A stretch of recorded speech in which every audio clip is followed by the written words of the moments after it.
لبيك اللهم لبيك لبيك لا شريك لك لبيك إن الحمد Haji di dalam Islam merupakan ibadat badaniah, iaitu suatu ibadat dari segi jasad yang menepati posisi terpenting dalam bentuk ibadat jasad yang telah dicontohkan oleh Nabi Ibrahim dan keluarganya. Ibadat haji bukanlah syariat yang baru, namun ia merupakan syariat yang telah lama dilaksanakan oleh umat-umat terdahulu sebelum kedatangan Nabi Muhammad SAW.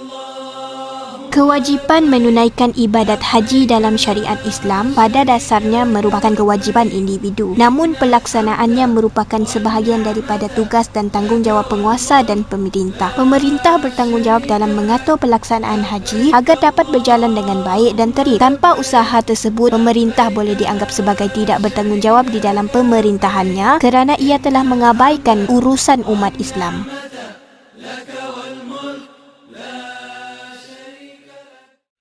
Haji dari segi bahasa ialah menuju atau mengunjungi ke suatu tempat. Manakala dari segi istilah bermaksud mengunjungi Baitullah Kaabah pada masa-masa tertentu pada bulan Haji Zulhijjah serta melaksanakan perkara-perkara yang wajib bagi ibadah haji. Antara dalil Al-Quran dan As-Sunnah mengenai haji adalah وأذن في الناس بالحج يأتوك رجالا وعلى كل ضامر يأتين من كل فج عميق.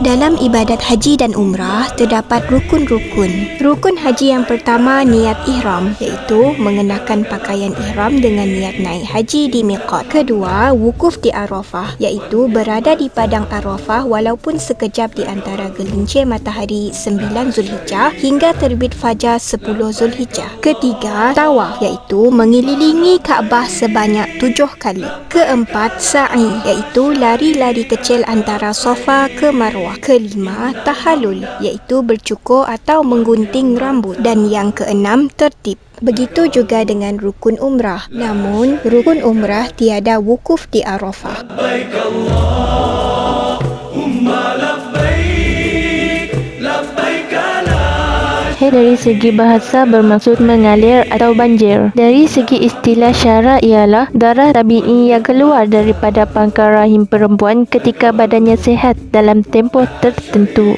Secara ringkasnya, haid dan nifas sebenarnya tidak termasuk dalam perkara yang ditegah dan halangan dalam berihram. Justru itu, ia tidak menjadikan ibadah haji bagi perempuan tersebut rosak atau batal. Oleh itu, perempuan tersebut hendaklah terus melaksanakan ibadah wukuf di padang Arafah dan menyempurnakan semua amalan-amalan haji baginya selain daripada ibadah tawaf dan sa'i sahaja.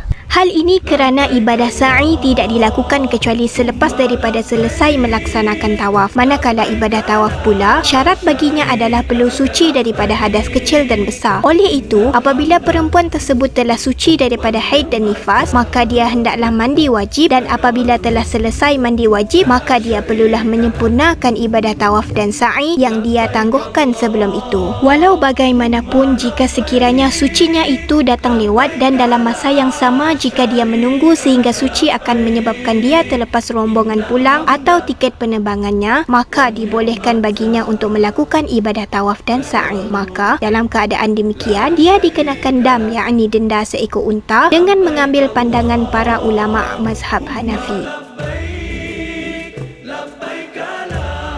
Berdasarkan hadis bahawa Rasulullah SAW bersabda kepada Aisyah radhiyallahu anha ketika beliau kedatangan haid. Maksudnya, lakukanlah sebagaimana yang dilakukan oleh orang yang menunaikan haji. Namun, jangan melakukan tawaf di Baitullah melainkan setelah engkau suci. Hadis riwayat Al-Bukhari dan Muslim. Pengertian dam. Dam dalam ibadah haji dan umrah dari segi bahasa bermaksud darah, manakala dari segi istilah pula bermaksud denda yang dikenakan kepada orang yang melakukan kesalahan semasa mengerjakan haji atau umrah, yakni meninggalkan wajib haji atau melakukan perkara yang dilarang semasa ihram. Terdapat beberapa sebab diwajibkan dam. Antaranya ialah melakukan perkara yang dilarang semasa berihram. Yang kedua, meninggalkan wajib haji dan umrah. Yang ketiga, membuat haji tamattu' atau kiran. Yang keempat, luput wukuf di Arafah Arafah setelah berniat ihram. Yang kelima, meninggalkan tawaf wada tanpa uzur syar'i. Setelah meneliti beberapa pendapat para fuqaha, hukum jemaah haji wanita menggunakan pil pencegah haid adalah harus. Terdapat beberapa perkara yang perlu diteliti seperti berikut. Antaranya, yang pertama, mendapat nasihat kepada pakar perubatan terlebih dahulu. Sekiranya seorang wanita tidak menggunakan pil pencegah haid, lalu dia menunggu tempoh bersuci dalam keadaan negaranya jauh dan mahram atau suaminya tidak dapat menunggu bersamanya, maka dibolehkan untuk dirinya menggunakan pil tersebut. Kesimpulannya ialah bagi kaum hawa yang sedang didatangi haid sebelum atau selepas haid, hendaklah memahami hukum hakam kesempurnaan mengerjakan ibadah umrah dan haji untuk mengelakkan berlakunya khilaf ketika menunaikan ibadah tersebut. لا شريك لك لبيك اللهم لبيك لبيك لا شريك لك